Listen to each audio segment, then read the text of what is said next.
Hi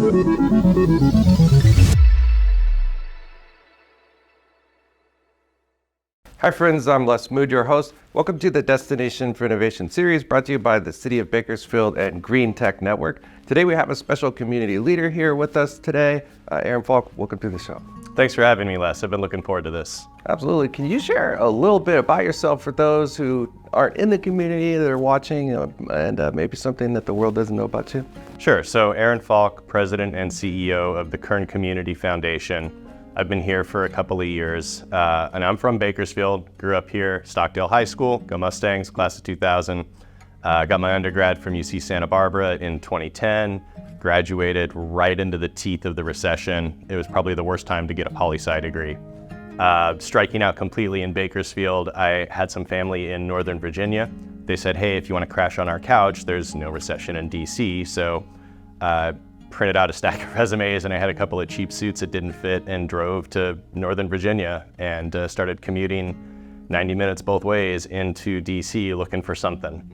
And that was an interesting experience. I think, I ended up working in Congress for 11 years and change. And I think I'm the only person outside of security who has worked for both Nancy Pelosi and Kevin McCarthy.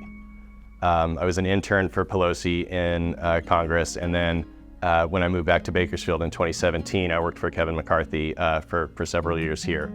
Fun fact too, I'd applied for an internship with Kevin McCarthy's office as well, and was denied, and ended up working for him later. It was a fun closure on that circle.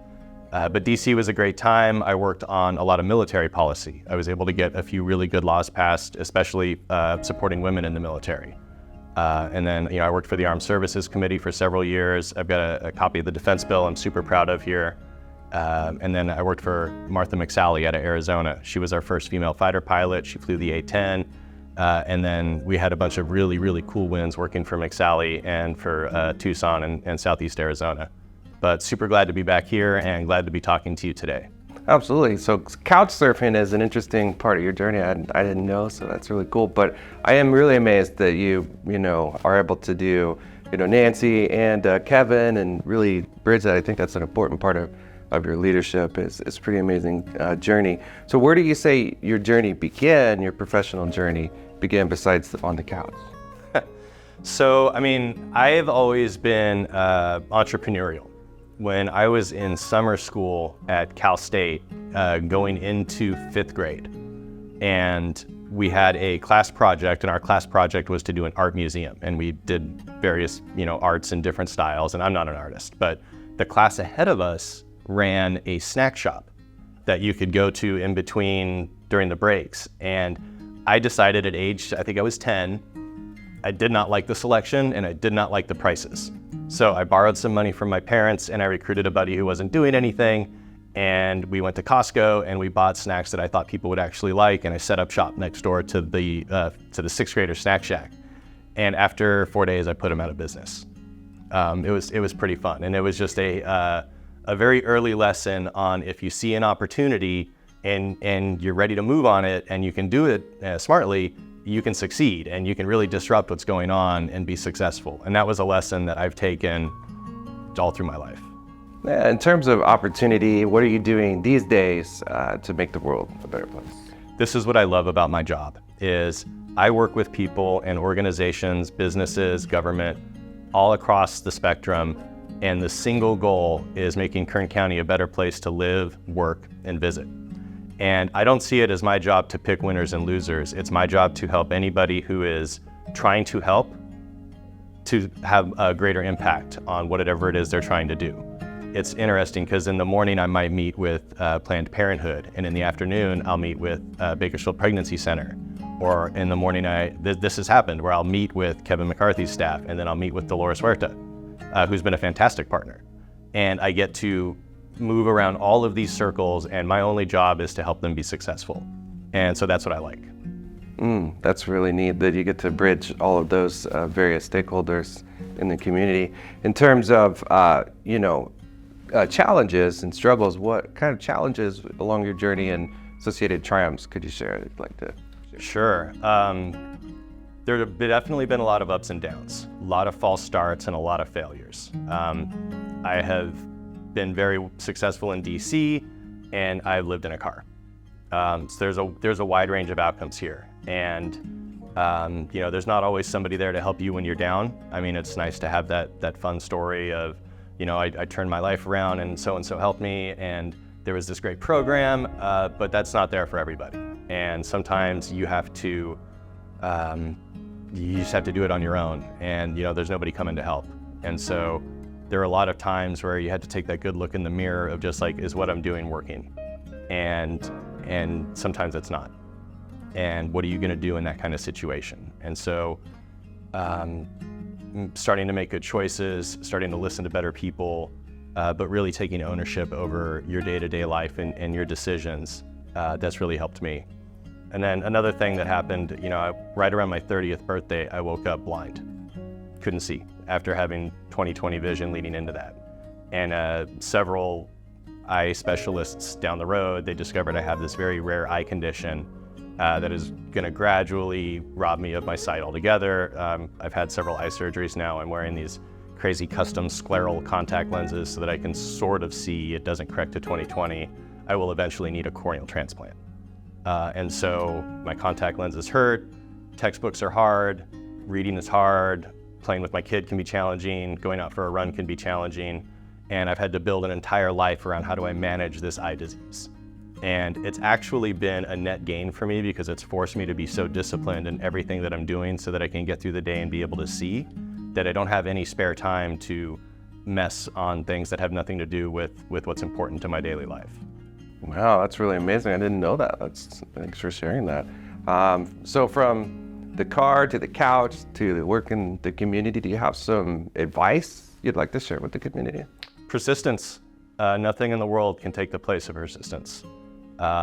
Even if you're successful early on or if you fail early on, you're still gonna have to get up each day and you have to go pretty hard. And if you're not going to, somebody else will. And it's not a zero-sum game, but it's close. There's only so many people can be successful and accomplish what they want to accomplish. And if you're not gonna be the person who works the hardest for it, then you're probably not gonna be that person.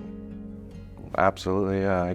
I could see persistence and the key there playing a big role, and being able to have a seat at the table is really a gift, and you got to take it. You got to take that seat. In terms of roadblocks and all the hurdles that we face as a community, as a world, we want to kind of cast those away aside for this next part of the interview, a thought experiment, sort of. So we want to think about what the possibilities are. Are you ready? Sure. Okay. So the first question in this part is really just what are the low-hanging fruit that we as a community or society could bite into to make the world a better place? If we could be nicer to each other, that would open up so many opportunities.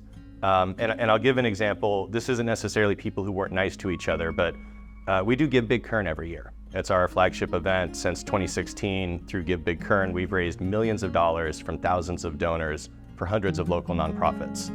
And it's grown to the point where we have over 100 organizations participate each year. And last year we did our inaugural Give Big at the Park, which was a huge meet and greet at the park where 65, 70 different local nonprofits set up, and the general public could come through and meet all of them. And we thought, hey, this is a great chance for some exposure, maybe meet some new donors, get the word out about your mission. What we didn't anticipate is that the nonprofits started talking to each other, including ones where you would think that they did the same thing. Let's say you've got two nonprofits who support animals, and you would think like, oh, maybe they're competing with each other and they've never really talked to each other. And then they're next to each other and they start playing with each other's dogs and cats, and there was a horse out there. And they discover like, okay, even though we're both supporting animals, we're not necessarily doing the exact same thing. And these new partnerships and collaborations came out of that because people were talking to each other. I think as a big picture, people are spending more times on their phone. We've all been isolated during the pandemic, and there are different things in society that ratchet everything up to 11. Everybody is just so tense. People are yelling at each other on the roads, at the supermarkets. And if we were just a little bit nicer to each other, I think that would open up more dialogue and more opportunities for us to solve problems or even just to understand each other in the first place. Yeah, I think kindness really is the key, or to connecting and collaborating. And your description of the role collaboration can play through nonprofits as an example is is a really good one, and I like that. I appreciate that. In terms of some of the bigger challenges, what are some things that we shouldn't avoid that we should bite into as well? I mean, I think you lean into the challenge, right? Bakersfield and then Kern County in general have tripled in size since I graduated high school. And with that growth comes growing pains. And what is this city, what is this county gonna look like now? What is it gonna look like in 10 years? And there will be trade-offs, and there will be winners and losers. So how do we come together as a city and then as a county to make sure that we're looking out for each other? Because I worked in politics and government for a while. Sacramento and DC are not gonna save the day for us. We're gonna have to do this on our own. Speaking of saving the day and doing it on our own, what role does community play in making the world a better place? Great question. So we're the community foundation, right? Community is, like I said, is we take care of each other. And we know this in Bakersfield, and this is one of the reasons why I think we're a great place for innovation, is we have to figure this out on our own. And we have to take care of each other. And whether that is down the, making sure that kids have an opportunity for a good education or even a warm meal, making sure that our seniors are taken care of, people struggling with long-term illnesses, making sure that we have good, clean parks. But at the same time, making sure we've got things that attract people to Kern County. Our community is who takes care of the Kern River. It's our community is the ones who are taking care of the forests and the things that people want to come see here. It's a community that's taking care of out west, where you've got Carrizo Plains and you've got all the wildlife and the wildflowers. That's all of us that are doing that. That's not outsiders who are coming in and doing this just to help out Kern County. We're doing that. So that's what the community is it's how much we take care of each other.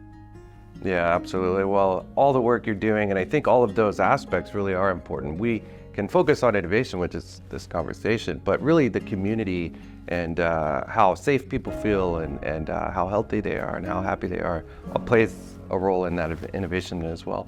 So from looking back in your legacy, when you're looking back, or as a result of your efforts, what would you like to see happen? Hopefully I've got 25 to 30 years before I'm worried about legacy. If it's a better place than when I found it, that's the goal. It's gonna be hard to predict what that looks like because I don't know what the challenges are gonna be over the next 20 years. But I've got a little girl, hopefully we got more kids coming.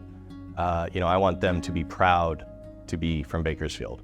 And I think that's the mission is how do we make everybody proud of Bakersfield? Mm-hmm. I love it, actually. And I'm proud, and I'd love to see more people be proud of Bakersfield as well. In terms of, an energy transition, transformation, some people call it an evolution. Do you think that we can have an inclusive process or that it could be equitable? There's different words that people use, but do you think that it's possible for there to be inclusivity in the process, and if so, how? I'm probably gonna give a different answer here than what everybody else is giving you, and I'm gonna say no. There will be winners and losers. I don't know who those are gonna be and how and why, but there will be winners and losers, whether that's within Bakersfield or Bakersfield vis-a-vis the state or the federal government. So hopefully we can go through a process that is inclusive. Everybody who lives here has a stake in it. But I don't think that we're gonna have something where at the end of the day, everybody's happy. I don't think that's gonna happen. Mm-hmm. In terms of, we're here for the city of Bakersfield, in terms of this location as a hub for innovation, what's your perspective on that? And do you see Bakersfield as a hub for innovation, as the destination for innovation? 100%. Everybody knows the history of Bakersfield and Kern County for innovation, from creating the energy industry today as we know it, to creating country music as we know it, breaking the sound barrier, creating stealth technology. Like, there's some cool stuff that's come out of this area. Now, if you look at a place like Silicon Valley, where you're like, oh, this must be innovation, right? I think that innovation already happened. Silicon Valley, the coastal areas, like they're pretty much at that level they're gonna be at. Bakersfield's going through growing pains. We don't know what's gonna happen here. That means that there's volatility. Volatility is opportunity for an innovator to come in and really have a positive impact and really set themselves up to be successful. Oh, I love it, actually. I think that's a great description. necessity is the mother of all invention, and when you're breaking, such, big growth charts in so many different ways, there's tremendous opportunity there. I love it. I appreciate that. So in terms of, people reaching you and collaborating with you, what would you recommend? How do people reach you? Sure, I want to hear from everybody. You can always go to our website, kernfoundation.org, which also has our phone numbers. I'm Aaron at kernfoundation.org. I'm really easy to find on LinkedIn. I'm always the one giving you likes on your stuff when you post it, so I'm super easy to find. But if you're here or you want to have a positive impact in Kern County, give me a call. Absolutely. Well, thanks for your time. Appreciate it, and appreciate everything you're doing in the community. Thanks, Les. And thank you for joining us on the Destination for Innovation. Be sure to connect, collaborate, and create with Aaron. He's a perfect person to do that with, and we will see you soon.